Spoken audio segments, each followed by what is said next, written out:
Para ulama tidak memakai hadis-hadis yang munkar, yang menyendiri, yang tidak ada yang meriwayatkannya kecuali dia.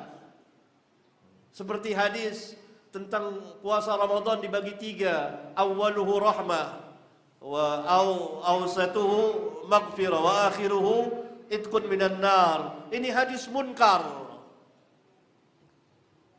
Atau hadis tentang kunut subuh terus menerus. Ini hadis bukan fadail, tapi berbicara tentang hukum. Dan hadisnya munkar.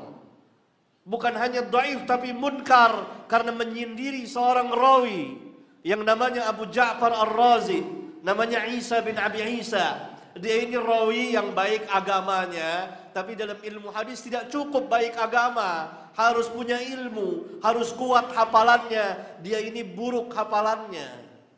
Dia biasa duduk di majelis para imam, mendengar hadis dari para imam.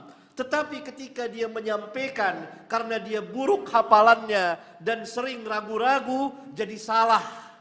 Oleh karena itu terjadilah kesalahan yang fatal pada dia ketika dia mendengar hadis dari salah seorang rawi yang thiqah tentang kunut subuh, yang rawi ini meriwayatkan dari Anas bin Malik bahwa Nabi SAW kunut subuh, ya. Dan kadang-kadang Nabi SAW lama kunut. Yang dimaksud lama kunut, lama berdirinya setelah ruku' i'tidal. Karena salah satu arti kunut adalah lama berdiri. Karena itu Nabi SAW pernah ditanya dalam hadis riwayat Imam Muslim, salat yang paling utama apa? Tulul kunut, lama berdirinya. Nah, dia salah paham.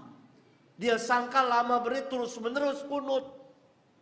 Terjadilah kerancuan di dalam riwayatnya.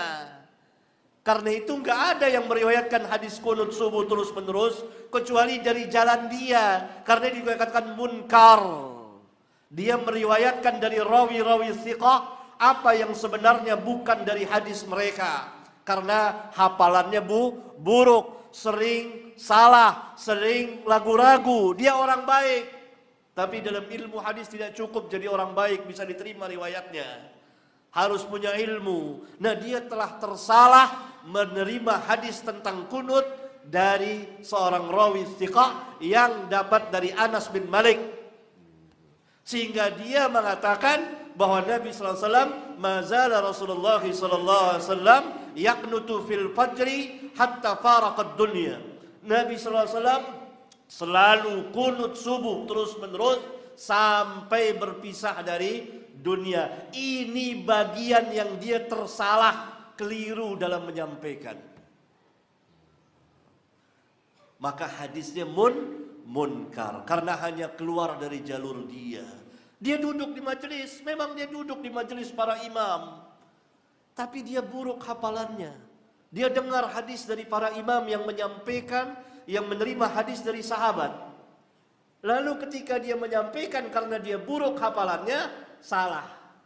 Seperti antum di sini misalnya, duduk di majelis sini, mendengar dari saya. Bukan saya imam ya, bukan saya ini, bukan. Ini contoh.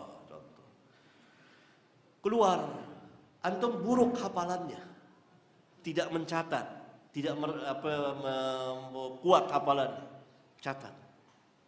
Nyampaikan, oh Ustadz bilang begini, keliru. Dan itu banyak terjadi di majelis. Padahal saya nggak ngatakan seperti itu. Ini sayyul hibz, ini rawinya dhaif ini.